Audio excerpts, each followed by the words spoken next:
the Supreme Court is letting Federal Reserve Governor Lisa Cook stay in her role for now.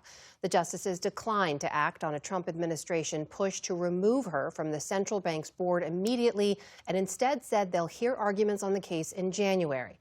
President Trump has accused Cook of mortgage fraud, which she denies.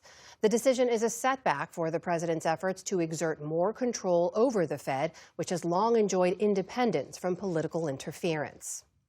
The White House says it will name a new nominee to lead the Bureau of Labor Statistics, quote, very soon after pulling its initial choice last night.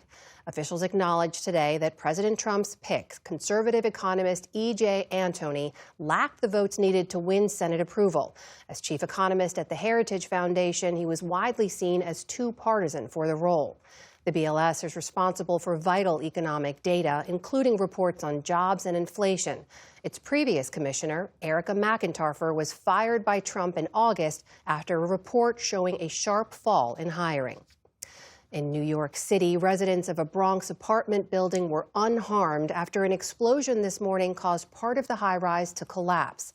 This massive gash on the side of the building used to be a chimney that ran 20 stories up from the boiler room.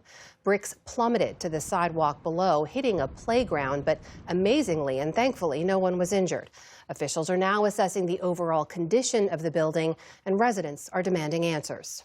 The safety of the residents is of paramount importance, and that's the number one concern. We have building inspectors that are inspecting the foundation of the building and inspecting all of the apartments in the affected areas to make sure that the building is structurally sound for people that live in those wings. This could have been a tragedy. This could have been something a lot worse.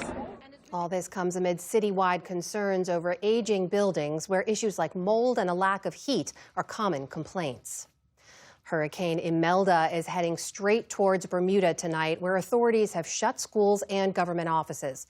The British territory had already been lashed with wind and rains formed by another storm, Umberto, with the two storms churning almost side by side over the Atlantic. Imelda is due to hit Bermuda as a Category 2 storm, bringing heavy rain and a dangerous storm surge. The U.S. was spared a direct hit, but dangerous surf conditions along the Carolina coast hammered homes there. Eyewitness video caught at least 6 houses collapsing into the water. They were all unoccupied. In the Philippines, rescuers are using heavy machinery, sniffer dogs, and even their bare hands to search for survivors a day after an earthquake killed at least 69 people and injured hundreds more. The 6.9 magnitude quake struck last night around 10 p.m. local time off the coast of the central province of Cebu.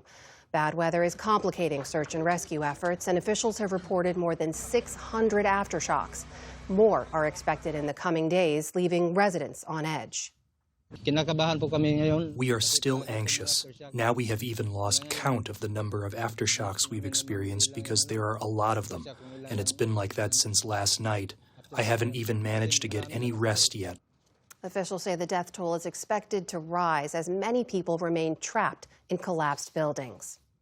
On Wall Street today, stocks climbed higher as investors once again brushed aside concerns about the government shutdown. The Dow Jones Industrial Average added around 40 points for a modest gain. The Nasdaq rose nearly 100 points on the day. The S&P 500 also ended in positive territory. And a 1,200-pound brown bear has been crowned the winner of this year's Fat Bear Week competition. That is despite suffering from a broken jaw. It's the first win for Bear 32, known simply as Chunk, after finishing in second place 3 years in a row. The bracket-style contest allows viewers to watch a live stream from Katmai National Park and Preserve in Alaska as a dozen bears work to bulk up for their winter hibernation.